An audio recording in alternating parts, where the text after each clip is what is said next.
Good evening, everyone. Good evening for those joining from Singapore and other parts of Asia. Good morning, good afternoon for all of you joining us from different parts of the world.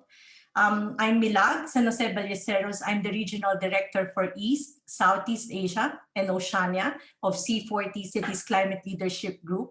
I'm also the Global South Diversity Lead for C40. And I'm happy to welcome all of you in this session on the ambitious climate action towards net zero carbon cities. We are joined together by eminent speakers. Several of our active city leaders and mayors join us today for this webinar, for this event.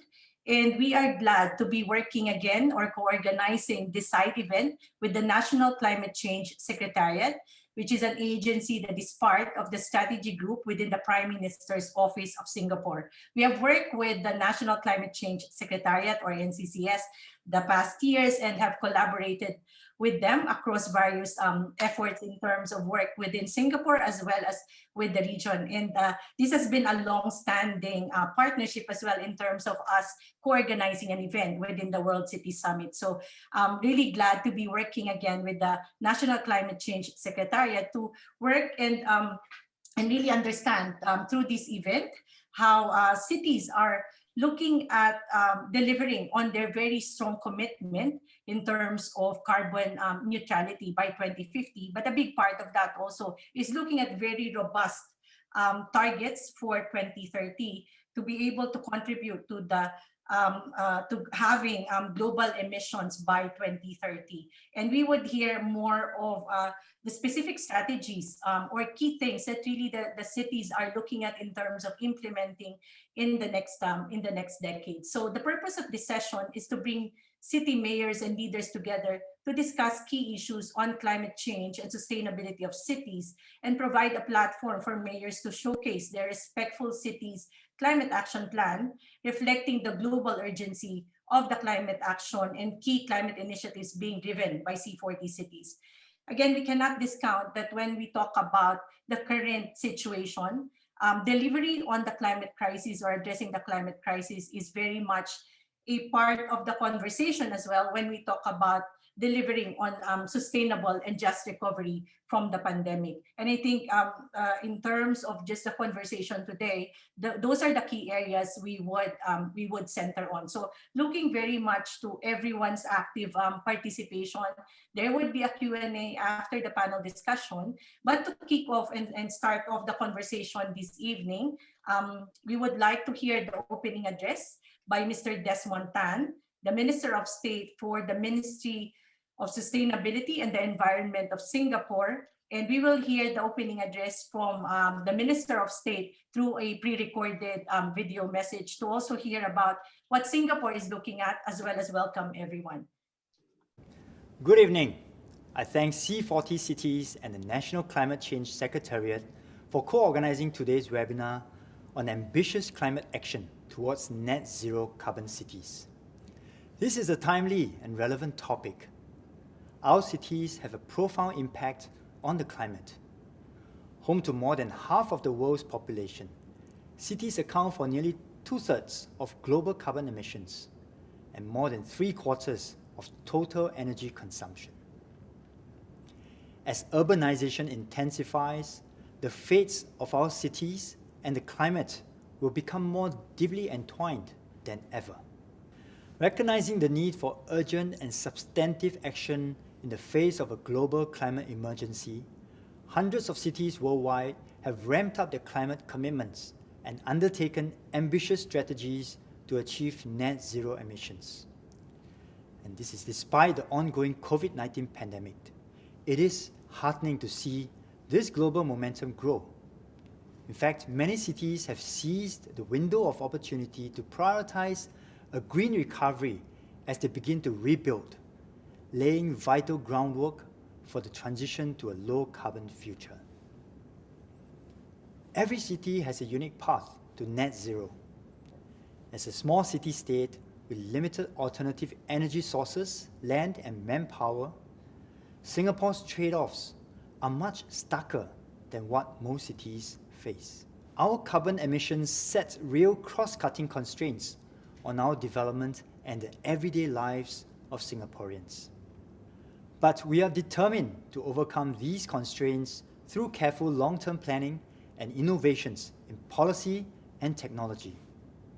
Earlier this year, we announced our Singapore Green Plan 2030, which charts concrete and ambitious targets over the next decade, putting us in a good state to achieve our long-term net zero aspiration as soon as viable. Let me share some features of the Green Plan.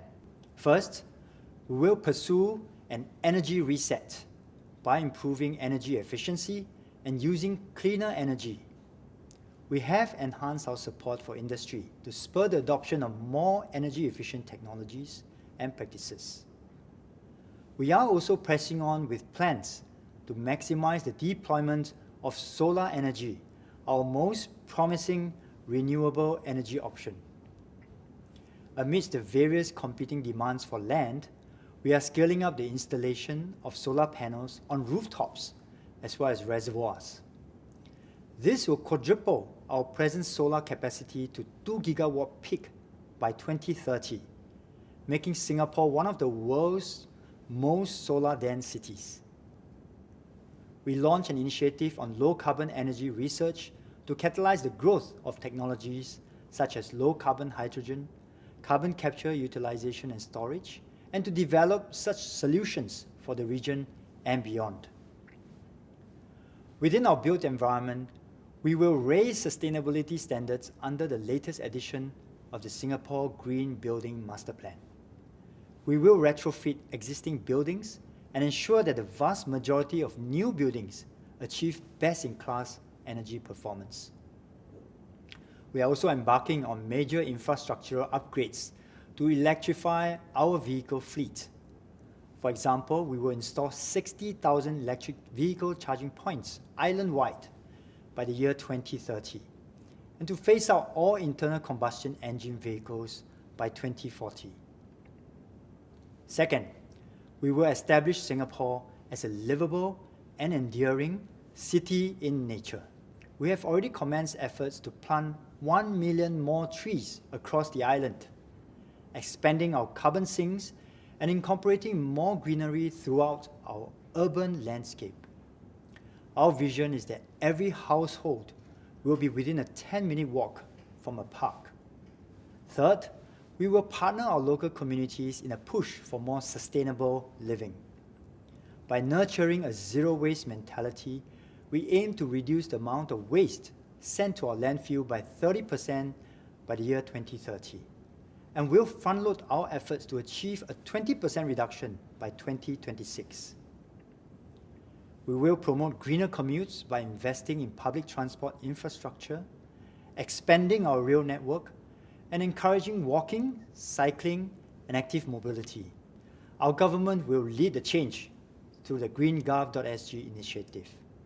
We will set ambitious goals to reduce our carbon footprint across public sector infrastructure and operations, and lead market demand for sustainable products and services. While we can and must do more to mitigate climate change, there is also a need to guard against risks exacerbated by climate change, such as flooding, warmer temperatures, and supply chain disruptions, in order to build a resilient future for our cities. Like other coastal, low-lying cities, Singapore is particularly vulnerable to rising sea levels and weather fluctuations resulting from climate change. And to deal with these existential threats, we have adopted a long-term approach to building up climate resilience rooted in robust climate science. We are investing heavily over the long term in coastal and flood protection, which could cost up to 100 billion Sing dollars or more over the next 50 to 100 years. We will implement these coastal protection measures in phases, beginning with the more vulnerable segments of our coastlines. We will develop protection measures, including seawalls, polders, and nature-based solutions like planting mangroves. We will seek out innovative solutions that complement our land use, sea space needs, and taking into account the natural environment. We are studying ways to mitigate the impact of climate change on our way of life and the urban environment. By partnering the research community, we are developing computational models to simulate various climate variables like temperature, rainfall, and sea level rise, and ensure that our urban design remains climate responsive. We are also taking steps to strengthen our food resilience by producing locally in a resource-efficient and sustainable way. While Singapore currently imports over 90% of our food, our goal is to reach 30 by 30, i.e. to produce 30% of our nutritional needs locally by the year 2030. This will require us to grow more with less and employ climate-resilient technologies to produce food in as productive and resource-efficient a way as possible. Decarbonizing our cities and making them more climate-resilient will require collective commitment and coordinated action from all stakeholders. Global networks such as C40 Cities provide valuable avenues for cities to share best practices and to collaborate on issues of mutual interest. The Green Plan is our flagship movement to transform Singapore into a global city of sustainability. I am certain the mayors here with us today will also showcase a diverse array of exciting ideas in their respective climate action plans. I hope their ingenuity will enlighten, inspire, and to empower us all to push the envelope on climate action, paving the way for our cities to reach net zero as soon as viable. Thank you.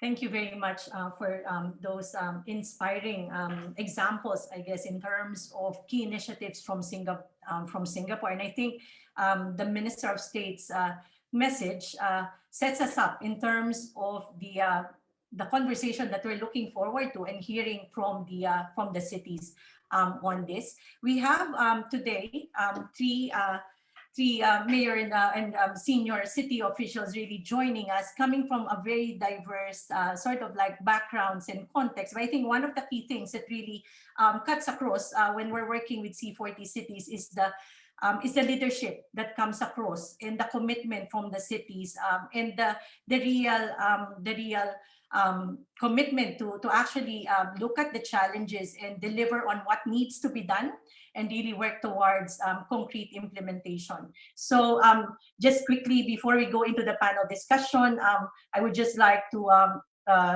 invite everyone that we have Mayor Joy Belmonte from Quezon City joining us, Secretary Wong from the Environment Bureau of Hong Kong SAR government, and we have Mayor Mohammed Ajay Sowa from ACCRA in Ghana. So you can see the diversity in terms of where the cities are coming from. And maybe to start off the conversation, and I know everyone is keen and equally excited as I am in terms of hearing really from the mayors themselves in terms of the key initiatives that they're looking at with the climate action plans that they are currently either very much at the final stage of developing or in some cases have launched the climate action plan. To start off the conversation, I'll call on the first elected woman mayor of Quezon City from the Philippines. Maybe over to you, Mayor Joy Belmonte. Thank you very much, Milag. Good evening to Secretary Wong and to Mayor Sowa. I'd like to read to you our statement pertaining to our commitments. As one of the most urbanized and populous cities in the Philippines, Quezon City is poised to champion climate action and deliver its socio-economic benefits to our people. While the city's initial climate action plan captures our aspirations for sustainability, we recognize the need to revisit and build upon its key features in response to new challenges and priorities that require greater resilience and stronger political will. Our enhanced local climate change action plan for 2021 to 2050 looks further into the horizon and reconciles contemporary urban and development trends to meet our vision towards carbon neutrality, climate resilience, and inclusivity, especially for the most vulnerable sectors. Using the C40 Climate Action Planning Framework, our mitigation goal targets the reduction of greenhouse gas emissions by 30% in 2030 in comparison to what is projected in the business as usual scenario. Beyond this, we have also committed to pursuing net zero emissions by 2050. Meanwhile, our adaptation goal underlines the need for progressive action to build on and strengthen the resilience of natural ecosystems and communities against risks and threats from the changing climate, while also maximizing mitigation opportunities. All of these are aligned with the goals of the Paris Agreement and the United Nations SDGs, along with the 7 pillars of our National Climate Change Action Plan. To be able to reach our mitigation target in 2030, we aim to move towards a circular economy, prioritizing organic, paper, and plastic waste recovery, and targeting at least 50% waste diversion from our landfills. The private sector will also be enjoined to establish green, energy efficient, and resilient buildings, targeting 80 to 100% fully compliant building permits to the Green Building Code, which we are currently updating. Having the most number of public schools in the entire country, we also plan to solarize 100% of our public schools and other key government buildings. This will be coupled with energy efficiency and conservation measures to reduce our consumption of water and electricity, among others. In terms of promoting active transport through walking and cycling, we will be completing a cumulative total of 350 kilometers of bicycle lanes and the pedestrianization of growth centers to maximize the co-benefits of active mobility. As a signatory of the Clean Air Cities Declaration of the C40 and the Breathe Life campaign, we are also moving towards improving our air quality to meet the air quality guidelines of the World Health Organization by 2030. Of equal importance are our adaptation goals, primarily of which is ensuring that we have a sufficient local supply of fresh produce, as we now actively promote healthy diets and healthy food procurement in all city-initiated projects. With a nutrition policy in place, I have recently made a commitment that no public funds will be spent on unhealthy food. Being in an urban setting, more local policies will be developed to support and institutionalize mechanisms for urban agriculture as part of the city's livelihood, employment, and educational program.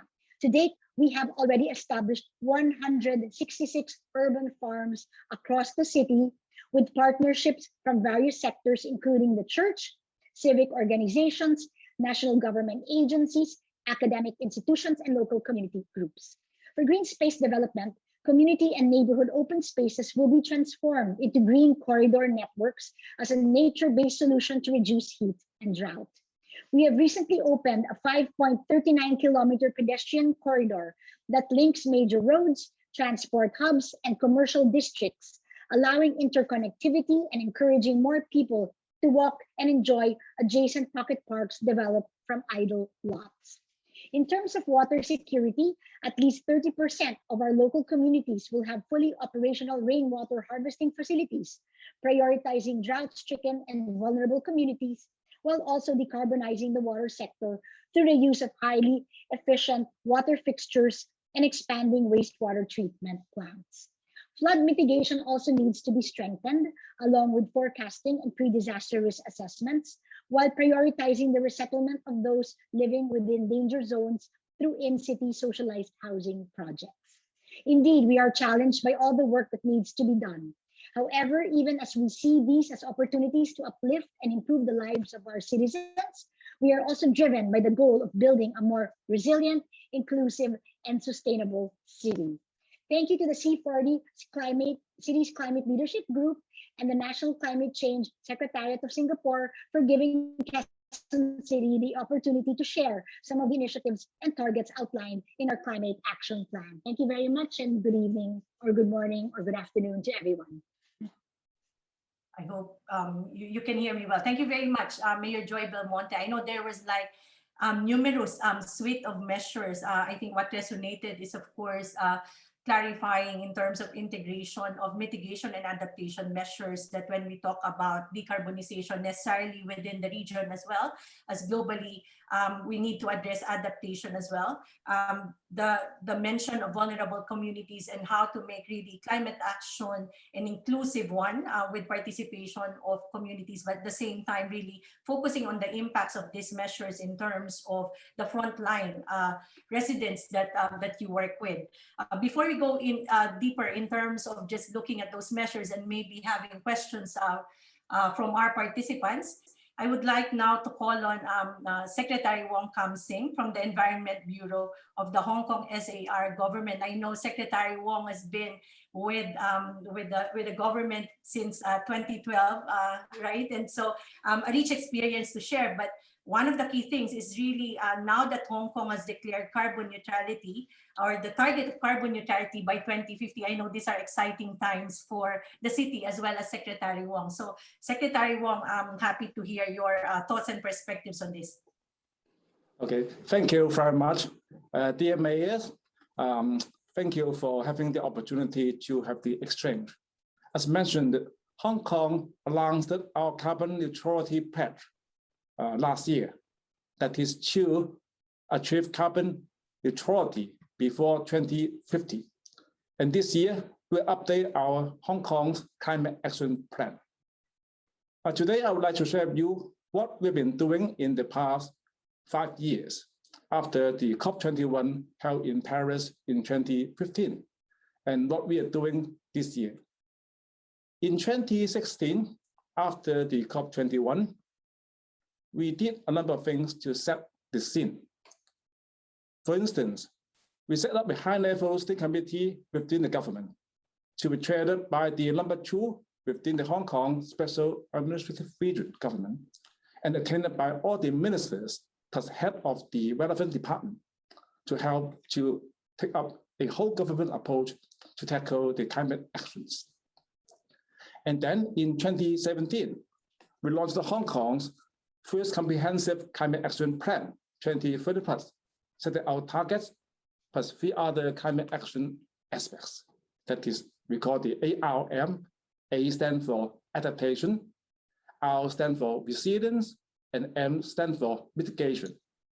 Adaptation refers to the hardwares, how to have the infrastructure and time planning to deal with the temperature, flooding, etc. Resilience refers to the software, how to have the social capacity to deal with the emergencies, extreme weathers, so that we can reduce the adverse impact, say during the super typhoons, and also to recover and resume the normal operations as soon as possible. Mitigations refer to decarbonization, so we set the scene. And then the third setting is about to engage the major stakeholders in town, in particular the large developers and large corporations. They are the largest energy consumers.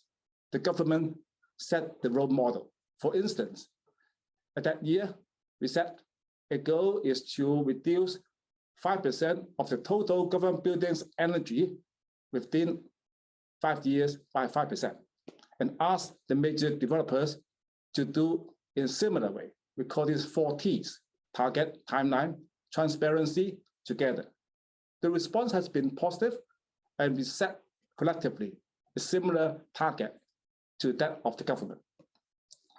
And then in the subsequent years, we prepare for the 5-year cycles as advocated by the Paris Agreement. That's the 5-year review about the progress and to set the new target. But in the 2 consecutive years, Hong Kong was attacked by 2 super typhoons, cutting across the Philippines and came to Hong Kong, caused significant damage in the region. We learned from that. So in that years, we get preparation for our new climate action plan covering a few aspects. For instance, we engage the relevant departments and also the scientists and scholars to update our climate adaptation and resilience so that we can be better prepared for the extreme weathers and emergency. And then we also engage the public, everyone in town, through the Council for Sustainable Development. It's a bottom-up approach to educate the public and also to get their view about the long-term decarbonization in Hong Kong. It's a democratic process. And we got their report in late last year. And we further engaged the 40 partners to ask them to expand the scope, not only on energy saving, but also on 4 key aspects about green finance, including green bonds and green procurement. Second, green energy, including both renewable energy and also energy saving in new and existing buildings. Third, about green mobility, including the popularization of electric vehicles. Last but not least, about waste management. Again, Hong Kong government set the example. We promote green bonds because Hong Kong is an international financial center. So through the green bond and green finance, it would not only help Hong Kong, but also help the whole region. We also support green energy. We set a new target is to improve the whole government's energy performance by another 6% within 5 years. We set a new rule is that if government pilot cars is to be replaced or purchasing new ones, must be electric vehicle. And we further reduce waste, including single-use plastics. So we get the preparation and be ready. Then come to last year, policy address, we announced our path towards carbon neutrality before 2050. And announced that within this year, we would map out a number of interrelated environmental blueprints. Because in Hong Kong, there are 3 major carbon emission sources. The largest one is electricity generation and electricity consumed in buildings. That's number 1, accounting for about 70%. Second, about transportation, 20% in total. And then 7% is about waste management. So this year, we are pretty busy. Firstly, in February, we updated Hong Kong's waste blueprint. Set the new target is to have the zero landfill, support circular economy, and to ask everyone to reduce waste. It reinforced the carbon neutrality goal at the same time to make Hong Kong cleaner, greener, and waste less. And then in March this year, we launched Hong Kong's first roadmap on popularization of electric vehicles. It helps to reinforce the carbon neutrality goal again, at the same time to improve air quality. I would like to elaborate some details. For instance, in Hong Kong, every 8 new pilot cars in Hong Kong last year, 1 was EV. That's probably one of the highest ratio among cities in Asia. And the good news is that within the first 4 months this year, becoming 1 out of 6, okay? At the same time, we are going to have more electric charging facilities. For instance, within a few years, Hong Kong would have 150,000 car parking space in private residential estates become EV ready. And on top of that, we would have more than 5,000 public charging spaces for EV. So there are more details within these blueprint. And later this year, we will update Hong Kong's climate action plan towards carbon neutrality, covering mitigation, adaptation, and resilience. Lastly, I would like to add that we all are facing the pandemic in relation to COVID-19, including Hong Kong. Even though in Hong Kong, we are getting better, say in the last 2 weeks, we have 0 COVID-19 case in Hong Kong. But COVID-19 has been affecting our economy for some time. So when we are planning the environmental and climate action plans, we consider how to improve the green jobs and also the green recovery.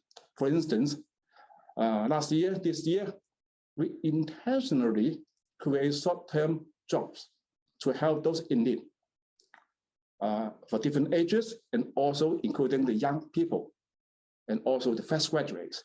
For instance, we create time-limited jobs to enable those study, say, environmental related subjects could be having relevant jobs. So that on one hand, they can have the employment, at the same time, they can help to sustain the momentum of environmental and climate actions. So thank you for having me to be here to share with you what Hong Kong has been doing as well together to address the climate actions, at the same time to support green recovery. Thank you. Very much for that, Secretary. I think one thing that resonated for all of us is that even though you are discussing now in terms of developing a new climate action plan to deliver on the target of carbon neutrality by 2050, actually Hong Kong has been doing quite a lot in terms of its past policies and blueprint, and that just shows that even as we have climate action plans right now or existing strategies, a lot of the cities are really looking at this as live documents and live guidance in terms of really still continuing transformative actions moving forward as new contexts and situation or even technologies and innovations come on board, working together with partners. I'm sure some of our participants will be very keen again to go back on the 40s that you mentioned and the other things that Hong Kong is working on. Moving forward, it would be great to hear from another part from Asia. We moved to Africa, and it would be great to hear more from Mayor Mohamed Ajisowa from ACCRA in terms of the things that ACCRA is looking at. And I know that Mayor Sowa has 23 years of experience working with social entrepreneurs and then working with informal sectors, young women and men within both the rural and urban communities in Accra. So over to you, Mayor Sowa. Thank you very much for having me. Let me say good day to my colleague mayors who are on the call and all other experts who have also joined this call. It is important for me to stress that prior to the focus on our climate action plan and an audit or inventory of our emission sources were conducted in Accra. That will enable us to direct our energies to specific areas of intervention. And I want to stress that waste constitutes about 44% of our greenhouse gas emission source, whilst transportation is about 30%, and energy constitutes about 26%. But in pursuit of our goal of making Accra resilient and livable, these emission sources gives us an idea to come up with priority actions and strategies for us to deal with the fundamental issues as we contribute our quota to the reduction of greenhouse gas emissions, and also currently on our path to achieve the net zero carbon as at to 2030. And these broad priority areas certainly focus on waste, transport, energy in buildings, especially and industry within Accra, and also to look at our land use and physical planning space, because the built environment within the city center in itself, it's a contributory factor to our challenge that we face in terms of emission sources, and then also to mainstream our climate change activities into all our plans. So every facet of our life and our development program should have an element of climate change activities, so that ultimately, as we build our city to be resilient and livable, we know that every action that we pursue conforms with our climate action plan. And the few interventions that we had initiated from Accra on the issue of waste, because in 2017, when we declared that we want Accra to become the cleanest city in Africa, hopefully in the next couple of years, what we did was not to only focus on the aesthetics of the city, but because waste also is a main source of our greenhouse gas emission, how do we take advantage of that audacious plan that we have to ensure that we will not be repeating the same mistakes? So the key thing is that how do we stop the burning of waste, which was a common feature in Accra? And I might say that the provision of waste bins in their houses to imbibe the attitude and culture of storage of waste in the house and transportation had become a very prominent and common feature in Accra, and thereby reducing the burning of waste in the city of Accra. Indeed, we have adopted the circular economy as a strategy. Hence, the recycling and reuse of waste, it's a common strategy that we are pursuing. And in our plan, by 2030, we have to halve the amount of waste that goes to the landfill site. Accra generates about 3,000 tons of waste daily. I mean, the central part of Accra generates about 3,000 tons of waste daily, and we need to support this by infrastructure. So since 2017 to now, with the support and collaboration of the private sector, transfer stations has been built, and a recycling and a compost plant has also been built. And each of these has some tonnage of waste that it deals with. For instance, the recycle and compost waste treats about 400 tons of waste daily. The transfer station also takes about 2,000 tons of waste daily. So significant amount of waste is now being absorbed with a shorter turnaround time, because the inclusion and recognition of the informal sector in our waste management is a key strategy that is also reducing unemployment, and as well as promoting recycling as well. So the informal sector collectors play significant role, and they use smaller trucks. They cannot travel with a turnaround distance of 80 kilometers and to go and dump at the landfill site and come back. So by reducing the turnaround time, also reducing emissions, when we had constructed these transfer stations and the recycling plant. On the issue of energy, which is about 26% of our greenhouse gas emission source in Accra, the skyline of the city has changed significantly for the past 20 years. And interestingly, our developers seem to have an appetite for a development infrastructure that fits into Europe and America, which is more of a climate that has winter. Meanwhile, we are not taking full advantage of the tropics, and that has contributed to our emission sources. So we had introduced some key strategies to whet the appetite of developers to move from the kind of structures that we are putting up to a more green buildings that way. And we are excited with the response from developers that, for instance, if you want to put up a building that is green, we have to fast track your or expedite action on your development permit, and have also the permit fee also that we give you, and also help you in terms of by providing technical support so that you can do the green buildings. And there are a few buildings, major big ones that have come up that are focused on also doing the green building. And we think that it's important for us to do more. And then the promotion of solar, it's also very key in the things that we're doing. It's also important for me to stress on the issue of transportation.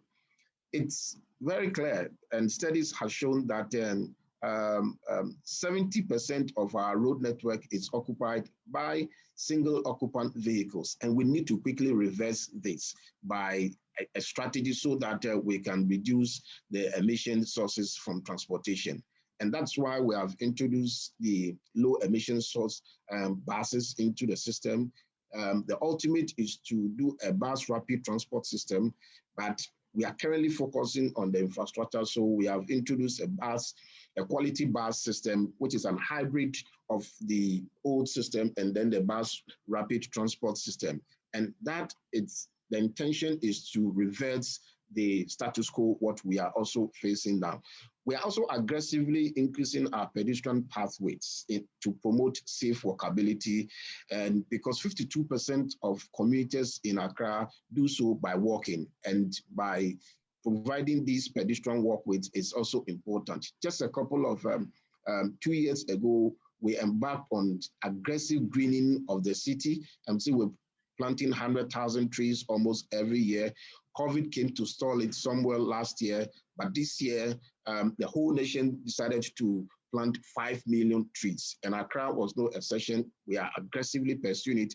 But the focus is also on the providing shades also along the pedestrian walkway. So the kind of trees that we are planting so that people can also enjoy walking in the city. So if you look at the city space, and as I indicated earlier, our built environment must also have to change and conform with a certain specific requirements. And the key thing is on how to address issues of flooding, the coastal erosion, tidal waves that happens all in Accra. And currently we are being supported by the adaptation group, and that is also looking at the risk and impact assessment of climate. And this is ongoing at the moment. And once we finish, it will also give us a fair idea on how to manage our coastal areas and then the central business district and the type of things also that are supposed to come up over there. So clearly, our ambition to make the city resilient and livable, it's on course. There's a lot more that we have to do because a lot of effort had focused on mitigation measures, and we needed also to look at our adaptation measures as well, which requires a lot more capital injection into those areas. So I'd like to thank you for giving us this opportunity. Our climate action plan that we have supported by C40, we are on course of looking at the specific 20 actions that will lead us to the net zero carbon city that we are all looking at. Thank you. Yes, thank you very much, Mayor Soa. And I think what resonates with what you mentioned, and of course the other, what was also mentioned by Mayor Belmonte as well as Secretary Wong, is really also the focus on data. I think you were mentioning that you had your emissions inventory, and really that's where you based your interventions or definition in terms of climate action. So really the importance of data and coming up with the robust science-based targets. I think you also mentioned mainstreaming and circular economy. Mindful of the time, and so just a reminder to all our speakers, some of the questions may be directed to all of you, and some may be directed to just individual mayors. But just to kick off the conversation, and we have several questions coming in the chat box, which is really coming from being sorted through by members of our team. We have a number of people dialed in through the live stream platform. But to start off, I think one of the key things really that a lot of stakeholders and communities are looking at is, you have the climate crisis. We had cities and national governments declaring climate emergency before the onset of the pandemic. I think I just wanted, it would be good to hear from your perspective, again, quickly, what are the key climate actions that were either amplified or new actions that found its way into your CAP that also delivers on what you may be looking at as a sustainable and equitable recovery from the pandemic. Maybe because we had Mayor Soa as the last speaker, we'll go back to Mayor Joy Belmonte, and then of course we'll ask the other mayors to chime in. Is it me first? Okay. So the question was, what are parts of the plan prior to COVID that we felt should have been or should be accelerated as part of our green recovery plan? And there are two I would like to focus on, Milag. The first is, of course, you are familiar with my urban farming program, which has already been existing 10 years ago. And now has been greatly accelerated because we discovered that food security was one of the fundamental problems we had to deal with during the pandemic in a third world country, where it was so imperative for us to distribute food aid to our people. And given that we live in a city with 3.1 up to 4 million people during the time of the pandemic, we had to distribute food packs to all of these people, and the food was very unhealthy, all canned goods. And then when the pandemic struck, we accelerated the creation of urban farms, And we have one now that is about 10 hectares. We have several that are 5 hectares, 2 hectares, etc. And now, as the pandemic continues, we are now putting food from these farms, vegetables, into our different food packs that we continue to distribute to our people. And these are locally sourced, and so we are not subject to the different market forces that prevent us from distributing adequate food. That's one. And then the second would be the bike lanes. This is something that we already intended to have even prior to the pandemic, but because of what happened during the pandemic when we locked down and transportation was forbidden from being carried out as a result of the need to be immobilized in our homes, we decided to build additional bike lanes very, very quickly, very, very rapidly, primarily for our frontliners to get to the hospitals, to get to the different treatment facilities. But now we decided to just keep building these bike lanes. We've already built, as I said, several hundred kilometers of them. And as a result of this, we have seen a change in the mindsets and the habits of our people. And now more than 100,000 commuters in Quezon City now use our bike lanes to get to work. Thank you. Thank you very much for that, Mayor Belmonte. Really strong alignment in terms of those two initiatives. But I know that you are still looking very much in terms of the alignment in terms of specific climate actions as moving forward as well, and continuing to review that. Maybe your thoughts, Secretary Wong, in terms of looking at a sustainable recovery, and what does that mean as Hong Kong right now is finalizing its climate action plan that also delivers on addressing the climate crisis? Okay, if I understand the question correctly, as said, on one hand, we are dealing with the pandemic. Hong Kong is controlling it in a pretty good way, a better way, as said, for weeks that we have 0 local case in Hong Kong. But we'd like to create the economy and also, in particular, create green jobs for different kinds of people, including fresh graduates. So through our, say, mitigation measures covering the more renewable energy, saving in buildings, including retrofitting existing buildings, supporting green mobility, including the electric vehicles popularization. On one hand, have the supply of the electric vehicle, at the same time to provide charging facilities in Hong Kong. And last but not least is to reduce waste and support clean recycling. All these can create different kinds of jobs. For instance, the cover of our waste plan shows one of the latest introduction of recycling center in the community. It's very clean, smart, and support different kinds of people, even graduates from the universities, to work in these recycling stations to help people to reduce waste. So I think that the mitigation measures can go along with the measures about green recovery in Hong Kong. Thank you. Thank you very much, Secretary Wong. Mayor ACCRA, there's a specific question for you. So I hope you don't mind that I shift this, because there's a specific question coming from the audience that you made an excellent point when you were talking about the tropics and what that means, for example, in terms of the context of ACCRA. The question is that what are the unique climate opportunities in the tropics that you or ACCRA sees moving forward? When we discuss, of course, addressing the climate crisis or moving forward with your climate action, as well as maybe framing it also in the earlier discussion and sharing on a green and just recovery. Well, thank you very much. If I understand your question, the golden opportunity, which is nature-based, available to us in the tropics, is the availability of sun for all round the year. And that should lead us on to take full advantage of pursuing the solar energy as a main source of energy instead of thermal energy, and because our hydro energy sources are going down because we need more energy. And that we need to take full advantage of in our tropics.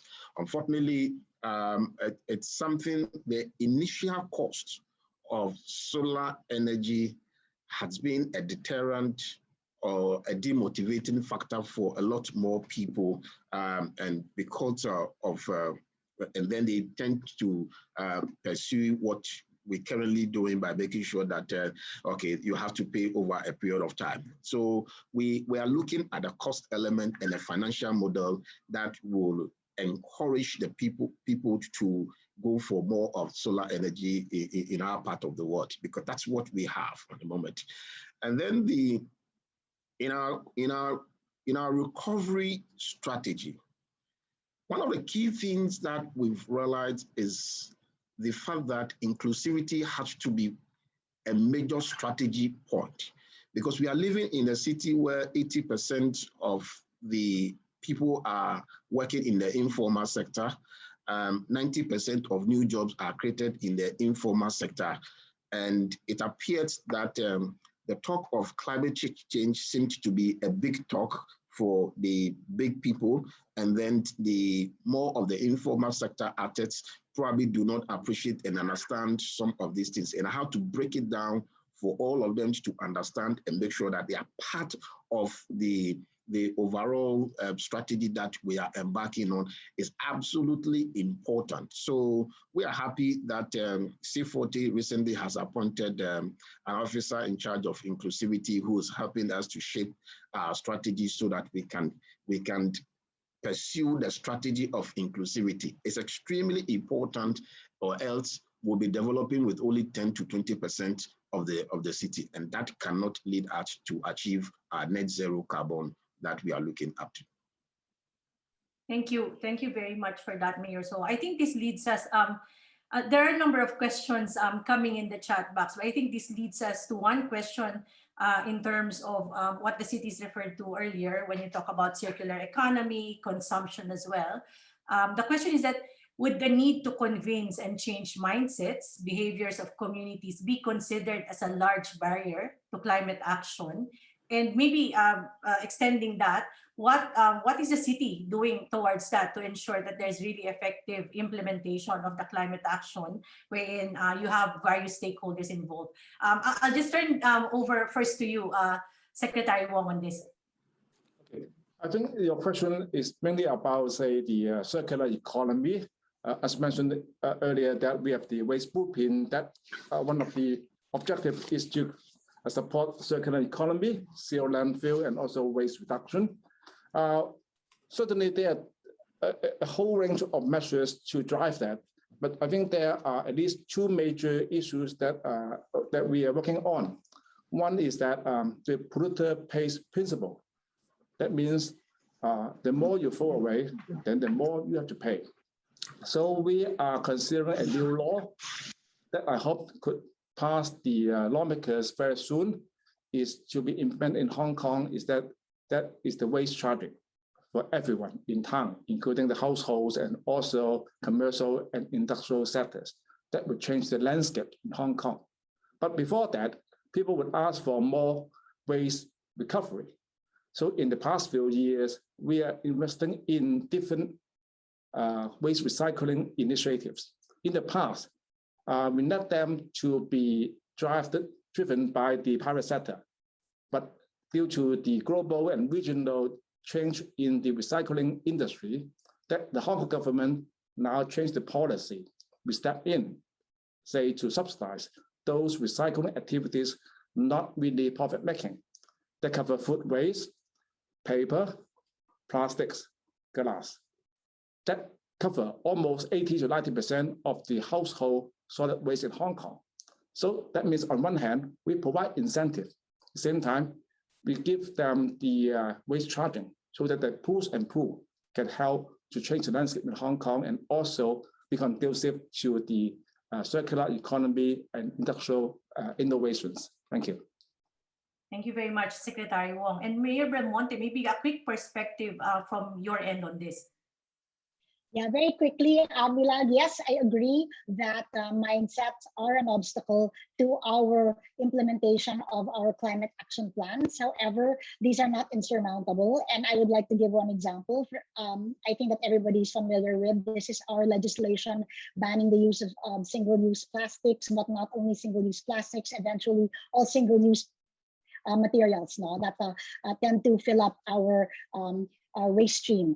And What we do in Quezon City to address this is we don't implement policies right away. We allocate a significant grace period in which we do a tremendous amount of advocacy work, educational work, to all of the sectors and stakeholders that would be involved in this. And then we give considerable time for them to adapt to some changes. We prepare them. They discuss some of the problems that they might have in terms of, let's say, cost additions, like for example, for fast food chains, etc. We give them alternatives. So I believe that the best way in which we are approaching these mindsets is to be very understanding with the various stakeholders, but at the same time firm and with political will. While we give them adequate time to prepare, we do ensure that not following is not an option. They have to follow eventually. You know? So with this approach, which is not too much towards penalties, but towards working together, and making them understand the need for why certain types of policy agendas have to take place. I think we are able to carry out our objectives in the long term. So, for example, now after 2 years, we will finally be implementing our single-use plastics ordinance, and I think everybody more or less has adapted to the need to do this and has already adequately prepared for this. No? So I think that that is the answer to my question, or to your question. Thank you very much for that. And I think we're really mindful that there are a number of questions coming through individually for the cities, but hopefully, within other C40 events as well as within the World City Summit, we will have that chance. And maybe just to end this conversation before we turn over to Mark in 30 seconds, and then maybe this is quite tight. Maybe my last question would be for all the mayors. What would be your advice to fellow policymakers, other leaders within industries, organizations, and institutions on key things that would really progress delivery on carbon neutrality and the work towards having global emissions by 2030? So just wanted to get a sense from you in terms of advice to cities, maybe chiming in industry leaders, when you talk about what would be the key foundation in terms of being able to deliver on your carbon neutrality ambition. Mayor Soa, maybe I'll turn over to you again, and then we'll hear from the other two mayors too. So in my view, mainstreaming climate action plan into the general plans of organizations, cities, countries, and everybody should be the main strategy to be adopted by all. It makes us more responsible. It makes us to pay attention to issues of whether fiscal or mental development and everything that we're doing.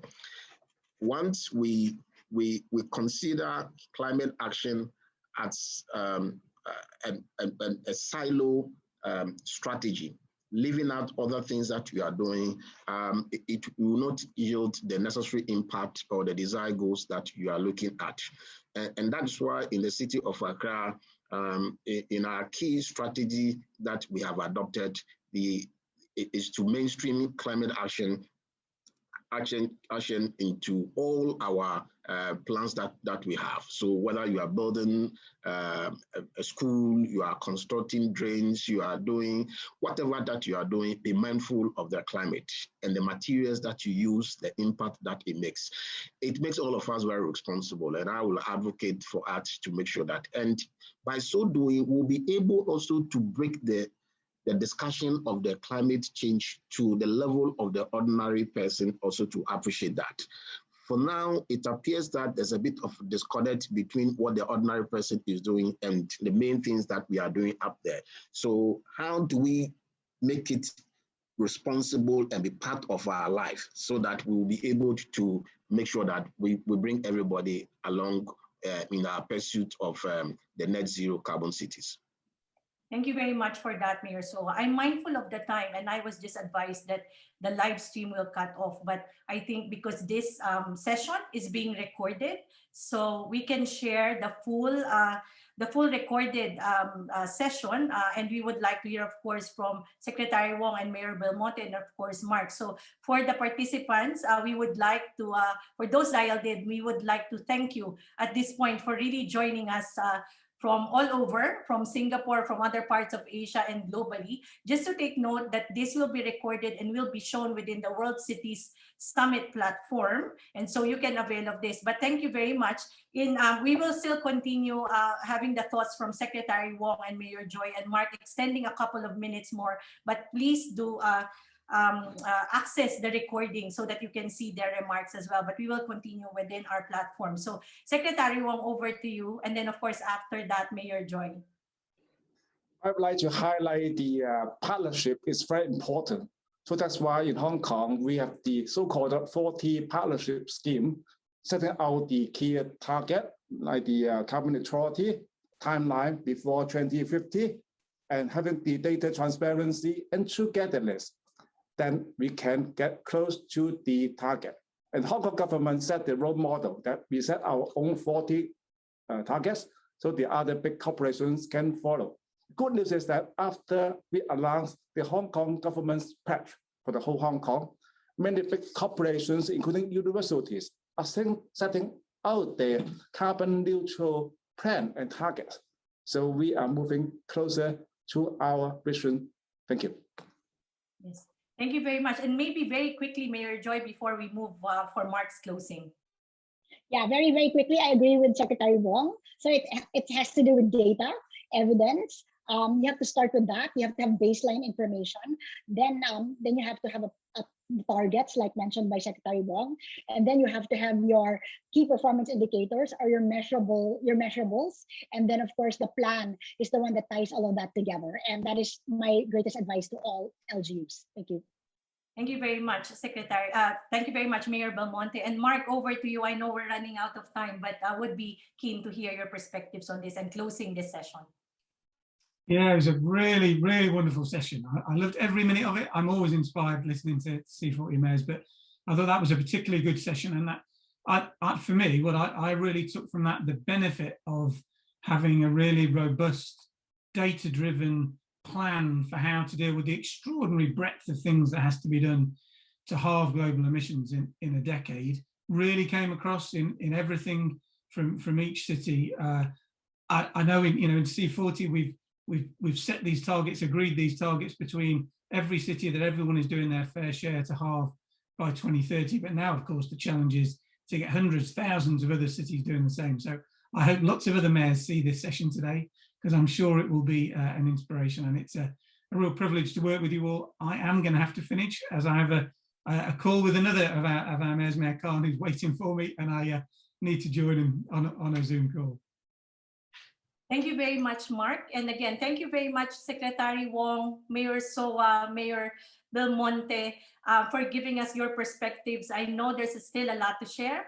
So I would like to thank all of you for joining us evening, your time, Mayor Belmonte and Secretary Wong. But I'm sure it's also, even though it's daytime, your time, we really very much appreciate you joining us, Mayor Soa. And we hope to see all of you in other events and in various exchanges. And we look forward to stronger collaboration. Thank you very much again to those who attended. And I wish everyone a good evening and a good day. Thank you. Bye, everyone, and keep safe.